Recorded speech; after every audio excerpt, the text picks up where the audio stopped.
प्यारे बच्चों, अस्सलाम वालेकुम। आप आज आपका टॉपिक जो है वो रिस्पायरेशन है। क्योंकि हमने रिस्पायरेशन के बारे में पहले भी पढ़ा कि भाई रिस्पायरेशन होती क्या है, तो रिस्पायरेशन कैसे होती है। तो इसमें हमने देखा, तो थोड़ा मैं पिछला जो हमने पढ़ा है इसको रिवाइज कर लेते हैं कि रिस्पायरेशन एक ऐसी प्रोसेस है जिसमें ग्लूकोज या खाना जो है इसकी ब्रेक डाउन होती है, या हम ये कह सकते हैं ऑक्सीडेशन होती है, या सिंपल वर्ड्स में ये भी कह सकते हैं कि भाई इसकी बर्निंग होती है। यानी कि ये ग्लूकोज जो है ये जलता है और इसके जलने से हमें क्या मिलती है, एनर्जी मिलती है। यही एनर्जी जो है, यानी कि जितनी भी लाइफ की एक्टिविटीज हैं उनको चलाने में ये एनर्जी क्या करती है, हमारी मदद करती है। उसके बाद हमने देखा रेस्पिरेशन जो है ये दो तरह से होती है। एक हो गया एरोबिक रेस्पिरेशन, दूसरा हो गया एन एरोबिक रेस्पिरेशन। यानी कि कहने का ये मतलब है कि एरोबिक रिस्पिरेशन यानी कि ये वो रिस्पिरेशन है which occurs in presence of oxygen, occurs in presence of oxygen। इसका मतलब है कि भाई रिस्पिरेशन ऑक्सीजन के बगैर भी हो सकती है। तो कहने का मतलब है कि रिस्पिरेशन दो तरह की है।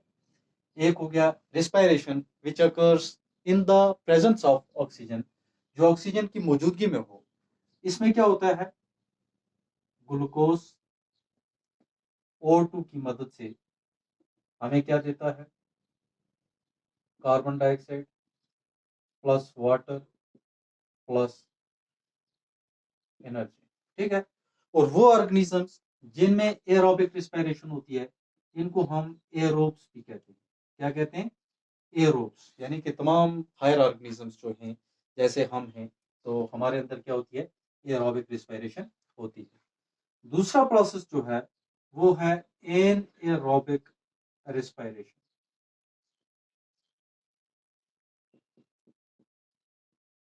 यानी कि रिस्पिरेशन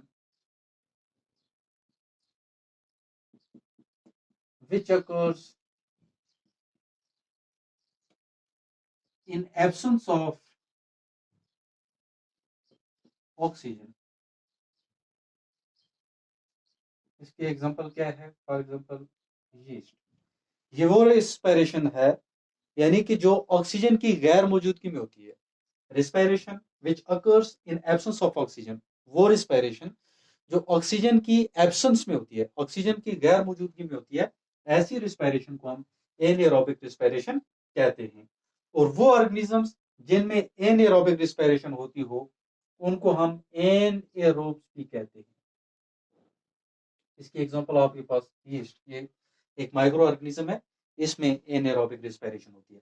हाँ, और एक बात मैं आपको और बोलूंगा कि एनएरोबिक रिस्पिरेशन जो है ह्यूमंस के अंदर कभी कभी मसल सेल्स जो है, मसल सेल्स में एनएरोबिक रिस्पिरेशन होती है। ये कब होती है, कि जब आप हैवी एक्सरसाइज करते हैं, हैवी एक्सरसाइज ड्यूरिंग रनिंग,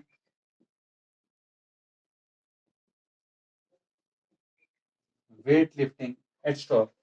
ऐसी एक्सरसाइज में क्या होता है कि भाई ऑक्सीजन डिमांड जो है मसल्स की ये बढ़ जाती है, लेकिन सप्लाई कम होती है। तो उस टाइम पे क्या होता है, मसल सेल्स के अंदर एन एरोबिक रिस्पिरेशन होती है। कौन सी रिस्पिरेशन होती है उस वक्त, एन एरोबिक। ये हमेशा नहीं होती, ओनली ड्यूरिंग हैवी एक्सरसाइजेस, सिर्फ जब हैवी एक्सरसाइज होती है, ठीक है, जब हम ज्यादा काम करते हैं तो उस वक्त एनएरोबिक रिस्पिरेशन होती है। आपने देखा होगा कि जब हम मतलब काफी टाइम के बाद बहुत ज्यादा दौड़ते हैं, ठीक है, या बहुत ज्यादा काम करते हैं, तो हमारे मसल्स जो हैं इनमें क्रैम्प्स पड़ जाते हैं, बहुत ज्यादा दर्द हो जाता है। क्यों होता है, क्योंकि लैक्टिक एसिड जो है प्रोड्यूस होता है, लैक्टिक एसिड जो है एक्यूमुलेट हो जाता है, जिसकी वजह से मसल क्रैम्प्स हो जाते हैं। फिर हमें कहते हैं कि भाई गर्म पानी से इसको धो लो। फिर हम इसको गर्म पानी से धोते हैं। उससे क्या होता है, गर्म पानी से धोने की वजह से ब्लड सर्कुलेशन जो है ये खुल जाती है। ठीक है। और आपका जितना भी लैक्टिक एसिड जो है ऑक्सीजन की मदद से ये कार्बन डाइऑक्साइड और वाटर में क्या हो जाता है, तब्दील हो जाता है। तो आपने देखा कि रिस्पायरेशन जो है ये एक ऐसा प्रोसेस है, मैं थोड़ा रिपीट करूंगा, जिसमें खाने की ऑक्सीडेशन होती है और इसी खाने से हमें एनर्जी मिलती है। ये एनर्जी जो है हम लाइफ की मुख्तलिफ एक्टिविटीज जो है उनको कैरी करने में इस्तेमाल करते हैं। रिस्पायरेशन दो तरह से होती है। एक आपने देखा एरोबिक रिस्पायरेशन, ये वो रिस्पायरेशन है जो ऑक्सीजन की मौजूदगी में हो। तो इसमें क्या होता है, ग्लूकोज खाना आपने खाया, ऑक्सीजन की मदद से कार्बन डाइऑक्साइड दिया खाने ने, वाटर दिया और एनर्जी दी। एनेरोबिक रिस्पायरेशन, ये वो रिस्पायरेशन है जो ऑक्सीजन की एब्सेंस में हो, ऑक्सीजन की गैर मौजूदगी में हो। फॉर एग्जांपल यीस्ट में ये रिस्पायरेशन होती है। तो ऐसे ऑर्गेनिजम्स को आप एनेरोब्स भी कहते हैं। तो ये रिएक्शन जो मैंने यहाँ पे लिखी, यहाँ पे भी क्या होगा कि ग्लूकोज, लेकिन यहाँ पे इन एब्सेंस ऑफ ऑक्सीजन आपको क्या देगा, अल्कोहल देगा, कार्बन डाइऑक्साइड देगा और एनर्जी देगा। मैं यहाँ पे लिखता हूँ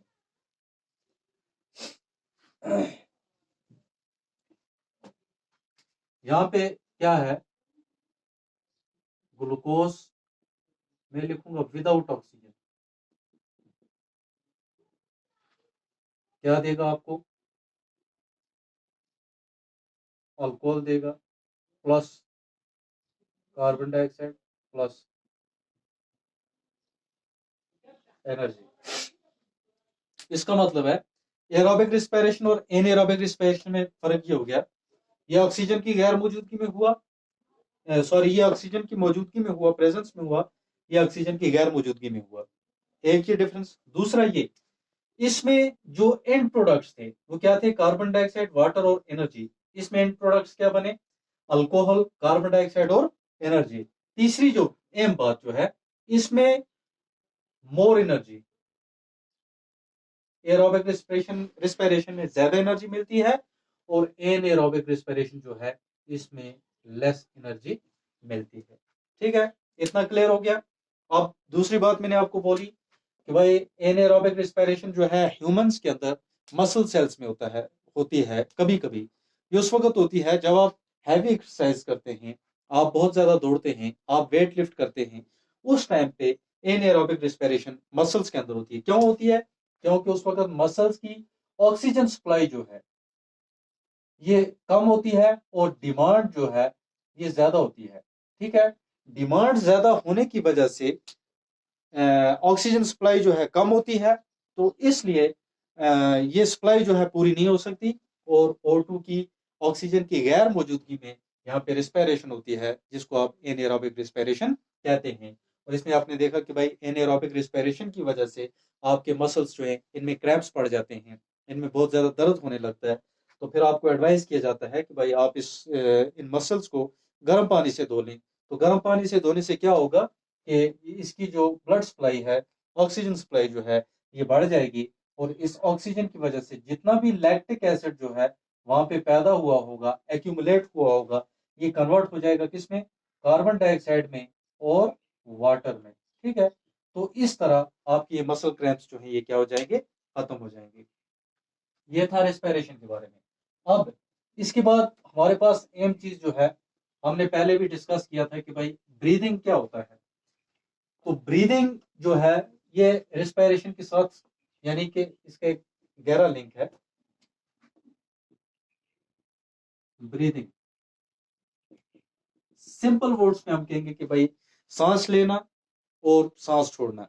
और आपको ये क्लियर पता है कि जब एनिमल्स सांस लेते हैं यानी कि हवा अंदर लेते हैं, तो क्या चीज लेते हैं वो, ऑक्सीजन लेते हैं। और जब बाहर छोड़ते हैं, ठीक है, क्या छोड़ते हैं, कार्बन डाइऑक्साइड। ये अंदर लिया, ये बाहर छोड़ा कार्बन डाइऑक्साइड। प्लांट्स में क्या होता है, प्लांट्स कार्बन डाइऑक्साइड लेते हैं और देते क्या है, ऑक्सीजन देते हैं। ठीक है, तो इसका मतलब हमारा और प्लांट्स का आपस में एक गहरा रिश्ता है कि भाई ऑक्सीजन उन्होंने हमें दिया, हमने ले लिया, हमने उनको कार्बन डाइऑक्साइड दिया, उन्होंने कार्बन डाइऑक्साइड ले लिया। अब ब्रीदिंग क्या है, ये एक प्रोसेस है, process in which oxygen rich air is taken in, ठीक है, and carbon dioxide rich air is given out. ये मैंने सिंपल वर्ड्स में लिखा। ब्रीदिंग वो प्रोसेस है जिसमें आप क्या करते हैं कि भाई ऑक्सीजन आपको चाहिए, आप सांस लेते हैं, आपने सांस अंदर लिया, तो इसमें जब आप सांस लेते हैं तो इसमें ज्यादातर क्या जाता है, अंदर ऑक्सीजन जाता है, और यही ऑक्सीजन जो है हमें रिस्पायरेशन के लिए क्या करता है, मदद करता है। जब आप सांस बाहर छोड़ते हैं, खाने की जब ऑक्सीडेशन होती है, बर्निंग होती है, तो वहां पे कार्बन डाइऑक्साइड आपने देखा पैदा हुआ, ये कार्बन डाइऑक्साइड हम बाहर छोड़ते हैं। तो जब सांस लेते हैं इसमें ज्यादा ऑक्सीजन होता है, इस प्रोसेस को हम इनहेलेशन कहते हैं। क्या कहते हैं? इनहेलेशन। तो इनहेलेशन में क्या करते हैं हम, oxygen rich air is taken. और दूसरा प्रोसेस इसमें है एक्सहेलेशन। इसमें क्या करते हैं, क्या होता है, carbon dioxide rich air is given out. तो फिर हम एक टर्म और इसमें ऐड कर देंगे, ब्रीदिंग रेट क्या होती है। ब्रीदिंग रेट जो है, यानी कि एक मिनट में एक इंसान या एक ऑर्गेनिज्म जो है ये कितनी बार सांस लेता है, यानी कि कितनी बार इनहेल एक्सहेल करता है, इसको आप ब्रीदिंग रेट कहते हैं। इन केस ऑफ ह्यूमंस ये 15 टू 18 टाइम्स पर मिनट हो सकता है। ठीक है, तो आज के लिए इतना ही काफी है। कल हम आगे इंशाल्लाह इसमें देखेंगे कि भाई आगे और क्या क्या हमें देखना है। खुदा हाफिज।